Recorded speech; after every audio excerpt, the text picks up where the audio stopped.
Welcome back everyone. In today's video we're going to be taking a second glance at our mini river aquarium.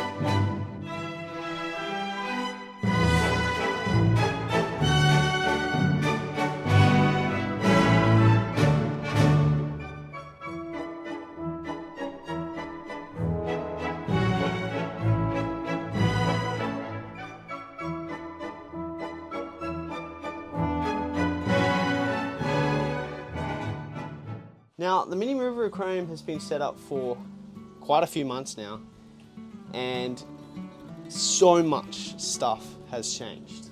So I thought I'd make another video for sure about this tank.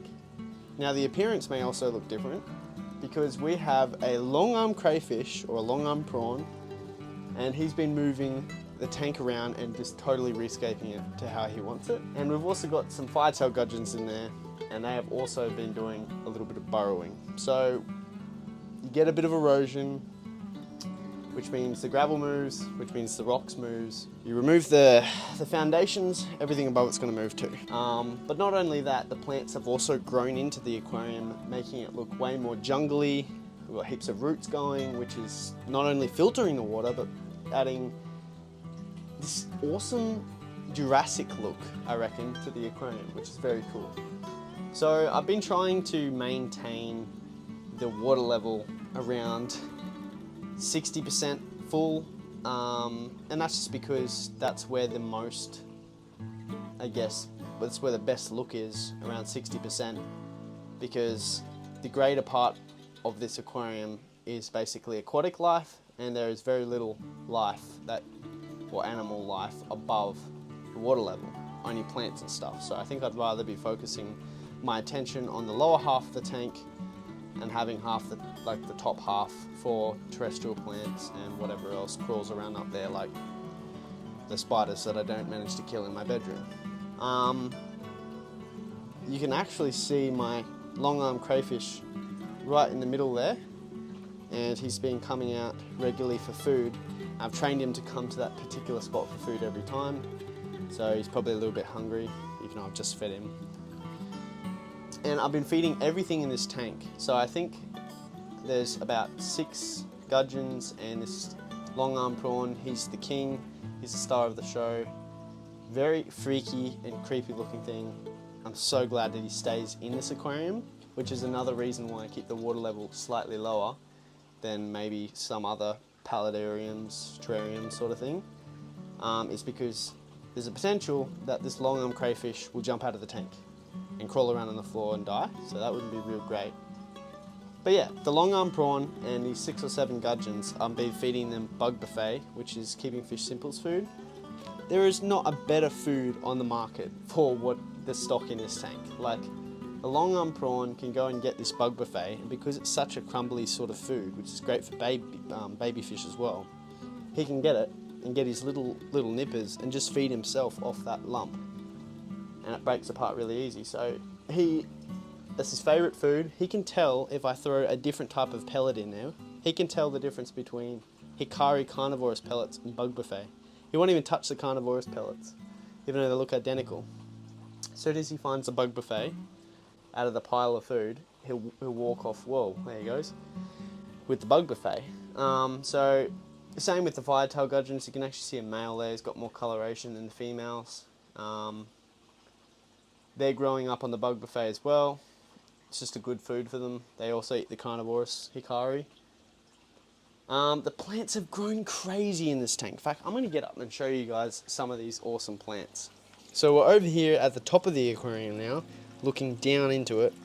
And it's so cool, I almost would wish I was a bug right now, that I could go down in there and walk around in here. It would be like the coolest habitat ever. Now, all of these plants have grown so crazy in here, it just blows me away. It really does. So we've got our spider plant over here, which is actually a grass, and it's grown its roots right down the back into the water and just sprung out with a ton of life. And it looks really cool because it's sort of in like a little rock crevice over here. Now our pothos has probably seen better days in terms of growth, but the leaves are super green and waxy, which is so nice. And every now and then I'll just grab a handful of water and wet down the leaves. I did think of getting one of those little misters for this aquarium, but I never did end up getting that. I just have been wetting it down with my hands.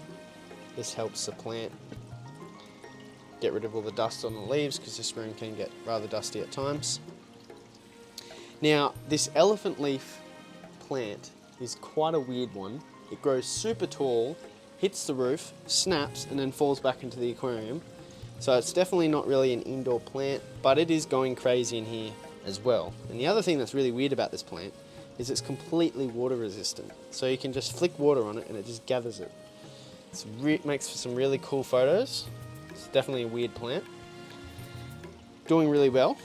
We've also got this aluminium plant, which is another one of my top favorite plants in all of plant history.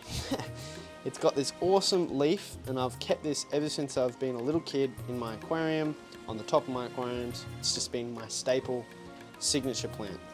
I've also got heaps of arrowhead philodendron in here, growing like crazy as always. You can see this leaf right here. And last but not least is this beautiful green waxy leaf of this peace lily, which is also going crazy in here. So much life, so much growth in a few months that you can almost not even recognize the tank, and you can't even see the background anymore. So there's the plants, they're going amazing, adding absolutely no fertilizers at all. Another thing to note about this really awesome river tank is that I haven't done a single water change in months, and the water is crystal clear. Now, this is partially because there's not too many fish stocked inside this aquarium. It's also because I have a canister filter which circulates the water through a hollow log. And the other reason why is because there is a tremendous amount of terrestrial plants sucking out nitrates out of this tank. And I actually did test this water not too long ago, I believe it was about a week ago, for the ammonia and also the pH. pH is around 7, which is awesome, and it does go back to 6.5 at times because it seems to fluctuate with my rainwater. And there was 0 ammonia. So this tank is pristine, really super clean. I don't even have any particles. This is my clearest aquarium. Out of all my aquariums out there, this is by far the clearest, crystal clear. The fish are going crazy. There's not even a heater on this aquarium, and I haven't done a single water change. So it just goes to show how awesome this ecosystem is of fish pooping, or fish eating, then pooping, and then the plants sucking and cleaning the tank of that poop and using it for their growth. And it's just really cool to see, and I'm definitely going to be making more of these tanks in the future. Anyway guys, I really hope you enjoyed this video. I definitely enjoyed making it, and seeing this tank transform from day 1 or day 0 to day 100, and I just can't wrap my head around how this tank hasn't had any water changes and it looks like this. It's just awesome to see.